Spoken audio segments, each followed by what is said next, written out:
members here today to give us this icebreaker. Please help me welcome Anthony Crawford.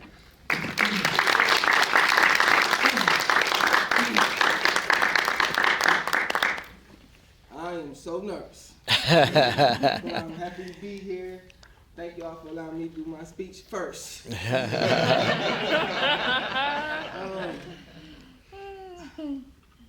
In the summer of 2012, I was just graduating from Langston University.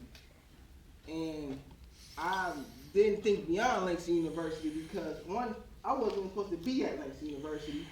I graduated from high school with a 1.9. I don't think you're supposed to get into no college with 1.9. But God said, okay, we're gonna get you in there. So I got in on a limb, but while I was at Langston University, to be bumped, I was the man.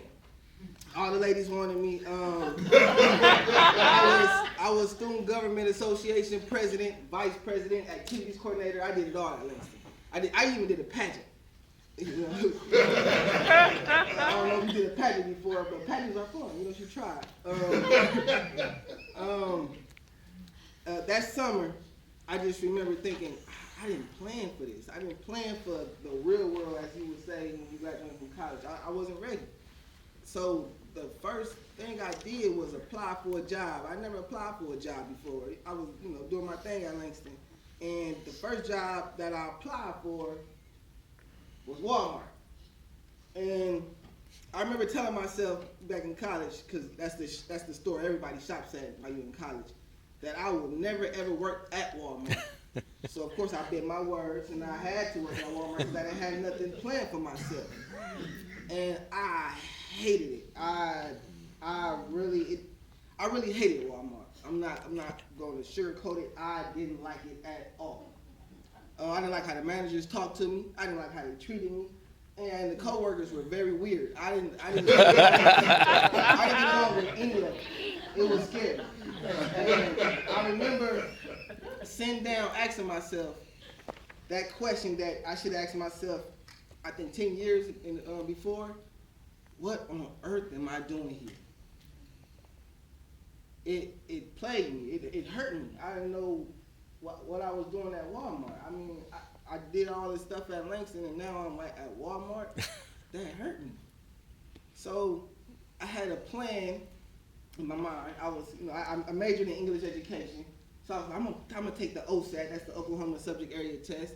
I'm gonna be an English teacher. I'm going to change lives. I'm going to educate and do something constructive with my life. I did everything but pass that OSAT. But I remember I said, I'm still getting out of Walmart. I quit. And I remember the day that I quit, I was walking around Walmart as if I did pass the test, and I didn't stack not one box at Walmart. I was an overnight stocker. I didn't stack not one box that night. So weeks passed, and the girl that I was dating at the time broke up with me.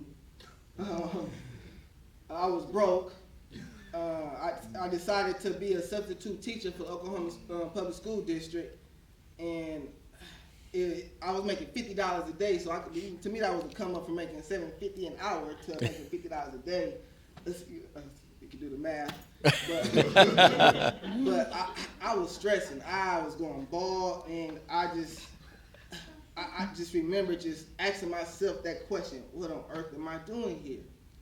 And I remember I was driving on Highway 35. I used to have to drive from Langston all the way to the city because I had a house at Langston.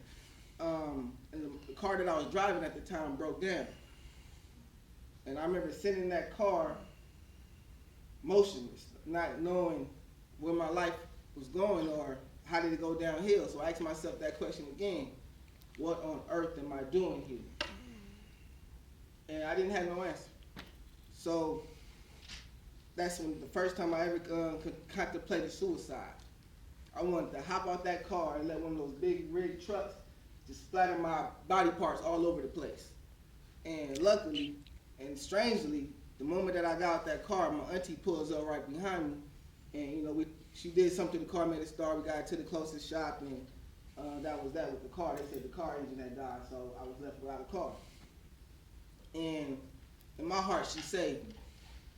So months go by, I realized that I was doing this substitute thing, and I ended up going back to Walmart, working in the freezer, I quit that a month later. I felt like there was much more to life than this. I feel like there was much more to me. And I feel like I was selling for less. So I kept quitting Walmart. And at the same time, I didn't realize all the blessings that were happening to me. Because I become compassionate. I got humble. Things were just working out for me that I wasn't even paying attention to. I wasn't counting my blessings. I was counting all the things that was going wrong in my life. And in all actuality, that stuff was leading me towards many more blessings. And I remember just applying for the Teach for America. I don't know if you ever heard of Teach for America. I applied for Teach for America, and they denied me, of course. I think I applied for at least 50,000 positions in the world. Got denied all of them. But I remember not getting into Teach for America, and I remember crying just so hard, just crying. And I told myself, I don't care if I got accepted to at every high school or elementary school or middle school in Oklahoma City. I don't care if I got to apply for 50,000 more positions. I'm going to make it. I'm going to do it somehow, some way. And that led me to 2013 when I get a message on Facebook from this guy. He was telling me about this job that he was quitting, and he said, hey, I got this job. You'll be perfect for the job. I said, okay. I didn't think too much of it. I applied, and in weeks they called me back for an interview.